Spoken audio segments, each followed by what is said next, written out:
नमस्कार मित्रांनो, सध्याचं बदलतं वातावरण आणि या बदलत्या वातावरणामुळे तयार होणारे संसर्गजन्य आजार. तर या संसर्गजन्य आजाराला लढण्यासाठी आपल्या शरीरामध्ये एक महत्वाचा घटक असतो, तो म्हणजे इम्युनिटी, रोगप्रतिकार शक्ती. तर ही रोगप्रतिकार शक्ती म्हणजे नेमकं काय? आपल्या शरीरातील रोगजंतूंना आणि इतर हानिकारक घटकांना ओळखणे आणि त्याविरुद्ध लढण्याची क्षमता म्हणजे रोगप्रतिकार शक्ती. या रोगप्रतिकार शक्तीची काही कामं आहेत: रोगजंतूंना ओळखणे, संसर्गाला प्रतिबंध घालणे आणि आपल्या शरीराला निरोगी ठेवणे. रोगप्रतिकार शक्तीचे 3 प्रकार आहेत. त्यामध्ये पहिला प्रकार म्हणजे जन्मजात, ती आपल्याला जन्मजात मिळते आणि आपल्या शरीरामध्ये नैसर्गिकरित्या तयार झालेली असते. दुसरा म्हणजे अनुकूलक, आपल्या शरीरातील रोगजंतूंना लढल्यानंतर आपल्या शरीरामध्ये ती विकसित होते. आणि तिसरा म्हणजे आईच्या दुधाद्वारे बाळाला मिळते.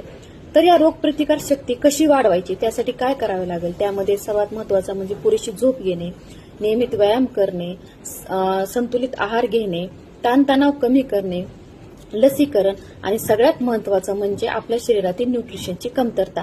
तर याबद्दल अधिक माहिती पाहिजे असेल तर तुम्ही नक्कीच खाली दिलेल्या मोबाईल नंबरवर मला कॉन्टॅक्ट करा. धन्यवाद.